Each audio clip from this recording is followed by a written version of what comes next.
Ao final de 2 anos, o faraó teve um sonho. Ele estava em pé junto ao rio Nilo. 2. Quando saíram do rio 7 vacas belas e gordas, que começaram a pastar entre os juncos.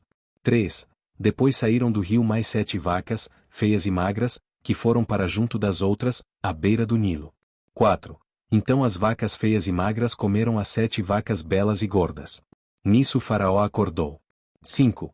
Tornou a adormecer e teve outro sonho. 7 espigas de trigo, graúdas e boas, cresciam no mesmo pé.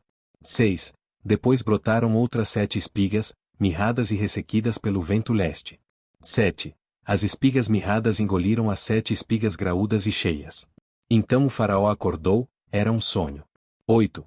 Pela manhã, perturbado, mandou chamar todos os magos e sábios do Egito e lhes contou os sonhos, mas ninguém foi capaz de interpretá-los. 9. Então o chefe dos copeiros disse ao faraó: Hoje me lembro de minhas faltas. 10. Certa vez o faraó ficou irado com 2 dos seus servos e mandou prender-me junto com o chefe dos padeiros, na casa do capitão da guarda. 11. Certa noite cada um de nós teve um sonho, e cada sonho tinha uma interpretação. 12. Pois bem, havia lá conosco um jovem hebreu, servo do capitão da guarda. Contamos a ele os nossos sonhos, e ele os interpretou, dando a cada um de nós a interpretação do seu próprio sonho. 13. E tudo aconteceu conforme ele nos dissera, eu fui restaurado à minha posição, e o outro foi enforcado. 14. O faraó mandou chamar José, que foi trazido depressa do calabouço. Depois de se barbear e trocar de roupa, apresentou-se ao faraó. 15. O faraó disse a José: Tive um sonho que ninguém consegue interpretar. Mas ouvi falar que você, ao ouvir um sonho, é capaz de interpretá-lo. 16. Respondeu-lhe José: Isso não depende de mim, mas Deus dará ao faraó uma resposta favorável. 17. Então o faraó contou o sonho a José: Sonhei que estava em pé, à beira do Nilo. 18. Quando saíram do rio 7 vacas, belas e gordas, que começaram a pastar entre os juncos. 19. Depois saíram outras 7, raquíticas, muito feias e magras. Nunca vi vacas tão feias em toda a terra do Egito. 20. As vacas magras e feias comeram as 7 vacas gordas que tinham aparecido primeiro. 21. Mesmo depois de havê-las comido, não parecia que o tivessem feito, pois continuavam tão magras como antes. Então acordei. 22. Depois tive outro sonho. Vi 7 espigas de cereal, cheias e boas, que cresciam no mesmo pé. 23. Depois delas, brotaram outras 7, murchas e mirradas, ressequidas pelo vento leste. 24. As espigas magras engoliram as 7 espigas boas. Contei isso aos magos, mas ninguém foi capaz de explicá-lo.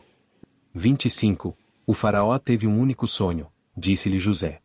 Deus revelou ao faraó o que ele está para fazer. 26. As 7 vacas boas são 7 anos, e as 7 espigas boas são também 7 anos, trata-se de um único sonho. 27. As 7 vacas magras e feias que surgiram depois das outras, e as 7 espigas mirradas, queimadas pelo vento leste, são 7 anos.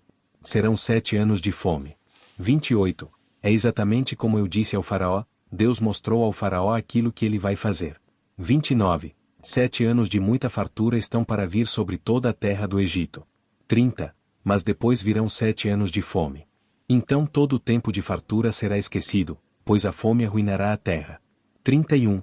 A fome que virá depois será tão rigorosa que o tempo de fartura não será mais lembrado na terra. 32. O sonho veio ao faraó 2 vezes porque a questão já foi decidida por Deus, que se apressa em realizá-la. 33. Procure agora o faraó um homem criterioso e sábio e ponha-o no comando da terra do Egito. 34. O faraó também deve estabelecer supervisores para recolher 1/5 da colheita do Egito durante os 7 anos de fartura. 35. Eles deverão recolher o que puderem nos anos bons que virão e fazer estoques de trigo que, sob o controle do faraó, serão armazenados nas cidades. 36. Esse estoque servirá de reserva para os 7 anos de fome que virão sobre o Egito, para que a terra não seja arrasada pela fome. 37. O plano pareceu bom ao faraó e a todos os seus conselheiros. 38. Por isso o faraó lhes perguntou: será que vamos achar alguém como este homem, em quem está o Espírito Divino? 39. Disse, pois, o faraó a José: uma vez que Deus lhe revelou todas essas coisas, não há ninguém tão criterioso e sábio como você. 40. Você terá o comando de meu palácio, e todo o meu povo se sujeitará às suas ordens. Somente em relação ao trono serei maior que você. 41. E o faraó prosseguiu: entrego a você agora o comando de toda a terra do Egito. 42. Em seguida, o faraó tirou do dedo o seu anel-selo e o colocou no dedo de José. Mandou-o vestir linho fino e colocou uma corrente de ouro em seu pescoço. 43. Também o fez subir em sua segunda carruagem real, e à frente os arautos iam gritando: abram caminho. Assim José foi posto no comando de toda a terra do Egito. 44. Disse ainda o faraó a José: eu sou o faraó, mas sem a sua palavra ninguém poderá levantar a mão nem o pé em todo o Egito. 45. O faraó deu a José o nome de Zafenate-Paneia e lhe deu por mulher a Zenate, filha de Potífera, sacerdote de On. Depois José foi inspecionar toda a terra do Egito. 46.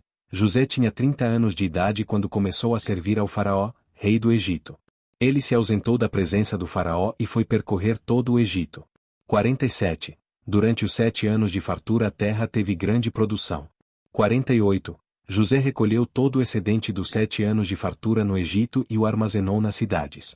Em cada cidade ele armazenava o trigo colhido nas lavouras das redondezas. 49. Assim José estocou muito trigo, como a areia do mar. Tal era a quantidade que ele parou de anotar, porque ia além de toda medida. 50. Antes dos anos de fome, a Zenate, filha de Potífera, sacerdote de On, deu a José 2 filhos. 51. Ao primeiro, José deu o nome de Manassés, dizendo: Deus me fez esquecer todo o meu sofrimento e toda a casa de meu pai. 52.